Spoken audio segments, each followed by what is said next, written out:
দর্শক মণ্ডলী আসসালামু আলাইকুম। গ্রিন আর্কিটেক্টের পক্ষ থেকে আমি ইঞ্জিনিয়ার টুটুল আপনাকে অনেক অনেক অভিনন্দন এবং শুভেচ্ছা জানিয়ে আজকে মাত্র 3 কাঠা জমিতে 2 ইউনিট 6 তলা একটা বাড়ির প্ল্যান ডিজাইন এবং খরচের হিসাব আমি আপনার মাঝে তুলে ধরার চেষ্টা করব। দর্শক মণ্ডলী, আমি প্রতিদিন নতুন নতুন আইডিয়া নিয়ে আপনার মাঝে উপস্থিত হওয়ার চেষ্টা করি। আজকেও ঠিক তেমনই নতুন একটা আইডিয়া নিয়ে আমি আপনার মাঝে উপস্থিত হয়েছি। আপনারা জানেন যে আমাদের প্রায় 30 বছরের বিল্ডিংয়ের প্ল্যান ডিজাইন করার অভিজ্ঞতা আছে। আমি আজ থেকে প্রায় 30 বছর আগে কিন্তু বিএসসি ইঞ্জিনিয়ারিং পাস করছি। তো আমাদের বেশ কিছু অভিজ্ঞ আর্কিটেক্ট আছে, সিভিল ইঞ্জিনিয়ার আছে, তাদের সমন্বয়ে কিন্তু আমরা আমাদের ক্লায়েন্টের স্বপ্ন পূরণে আমরা কাজ করে দিয়ে থাকি। দর্শক মণ্ডলী, আমি কিছুক্ষণের মধ্যেই আর্কিটেকচারাল ড্রয়িং আপনাকে নিয়ে যাব। তারপর এই ধরনের বাড়ি নির্মাণ করতে কেমন টাকা খরচ হয় তার একটা হিসাব আমি আপনার মাঝে তুলে ধরার চেষ্টা করব। তো দর্শক আসুন আর্কিটেকচারাল ড্রয়িংটা আমরা উপভোগ করি। আর্কিটেকচারাল ড্রয়িংটা এরকম হচ্ছে লম্বা জায়গা, এটা হচ্ছে অনেক বড় জায়গা, যেটা দুইটা ভাগে ভাগ করা হয়েছে।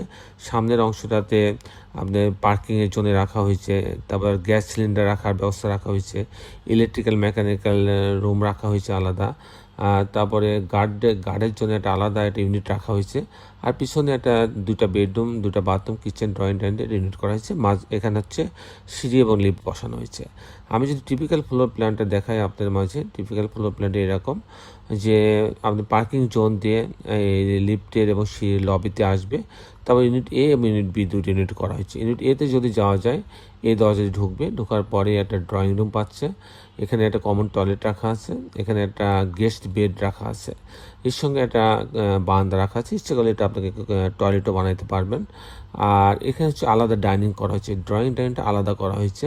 ডাইনিংয়ের পাশে একটা কিচেন রাখা আছে, এখানে একটা লবি রাখা হয়েছে ভেন্টিলেশনের জন্য।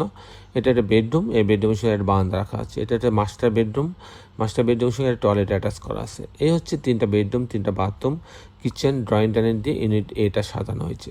যদি আমি ইউনিট বিতে যাই, ইউনিট বিতে 1101 স্কোয়ার ফিট, এটা একটু বড়। এখানে ঢোকার পরে অনেক বড় একটা ড্রয়িং ডাইনিং পাচ্ছে, 17 ফিট বাই 20 ফিট প্রায়। তো ড্রয়িং ডাইনিংয়ের সাথে একটা কমন টয়লেট রাখা আছে, এখানে একটা বেসিন রাখা আছে, এটা একটা কিচেন রাখা আছে ডাইনিংয়ের পাশে, এটা ইউটিলিটি একটা জোন রাখা আছে, এক্সট্রা একটা জোন। এখানে আপনি ফ্যামিলি লিভিংও করতে পারেন, 8 ফিট বাই 10 ফিট। এটা একটা বেডরুম, গেস্ট বেডরুম। আর এটা একটা মাস্টার বেডরুম সঙ্গে একটা টয়লেট অ্যাটাচ করা আছে, এটা বারান্দা রাখা আছে। আর এটা আর একটা মাস্টার বেডরুম, ইউটিলিটি জোন দিয়ে আসবে। এই মাস্টার বেডরুম সঙ্গে একটা টয়লেট অ্যাটাচ করা আছে, এটা বারান্দা রাখা হয়েছে। এখানেও 3টা বেডরুম, 3টা বাথরুম, কিচেন, ড্রয়িং ডাইনিং দিয়ে ইউনিটটা সাজানো হয়েছে। দর্শক এই ছিল মোটামুটি আর্কিটেকচারাল ড্রয়িংটা। আমি এখন আপনাদের জানানোর চেষ্টা করব যে এই ধরনের বাড়ি নির্মাণ করতে, 6 তলা বাড়ি নির্মাণ করতে 3 কাঠা জমিতে কত টাকা খরচ হয়। এই ধরনের বাড়ি যদি আমি নির্মাণ করতে চাই, তাহলে আমার প্রথমে ফাউন্ডেশন খরচ আসবে। ফাউন্ডেশন খরচ বলতে footing, short column, grade beam, এ পর্যন্ত আপনার 1200 টাকা স্কোয়ার ফিট খরচ হবে। দ্বিতীয় যে খরচটা আসবে কাস্টিং খরচ, প্রতি তালা, বিম, কলাম, ছাদ, শুধু ফ্রেম স্ট্রাকচার, তাতে প্রতি তালাতে প্রতি স্কোয়ার ফিটে 650 টাকা থেকে 700 টাকা খরচ হবে। আর এই ধরনের বাড়ি যদি আমি কমপ্লিট করতে চাই, ফাউন্ডেশন সহ, লিফট বাদে, জানলা, দরজা, রেলিং, গ্রিল, কাস্টিং সহ, ইলেকট্রিক্যাল কাজ, প্লাম্বিং কাজ সব সহ যদি আমি কমপ্লিট করতে চাই, তাহলে আমার 2200 টাকা থেকে 2500 টাকা খরচ হবে। এটা নির্ভর করে যে কী ধরনের ম্যাটেরিয়ালস ইউজ করবেন, আপনি কী ধরনের ফিটিংস ইউজ করবেন, এই জন্য খরচের তারতম্য হতে পারে। তো অ্যাভারেজ 2200 টাকা হলে এর আমার একটা বাড়ি দাঁড়ায় যাবে, কমপ্লিট বাড়ি। তো সেক্ষেত্রে আমার এই বাড়িটা তৈরি করতে, 3 কাঠের জমিতে 2 ইউনিটে 6 তলা বাড়িটা তৈরি করতে আমার 2.5 কোটি টাকা খরচ হবে।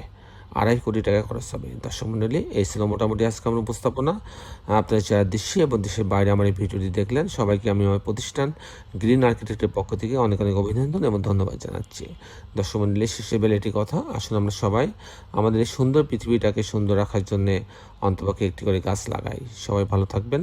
আল্লাহ হাফেজ।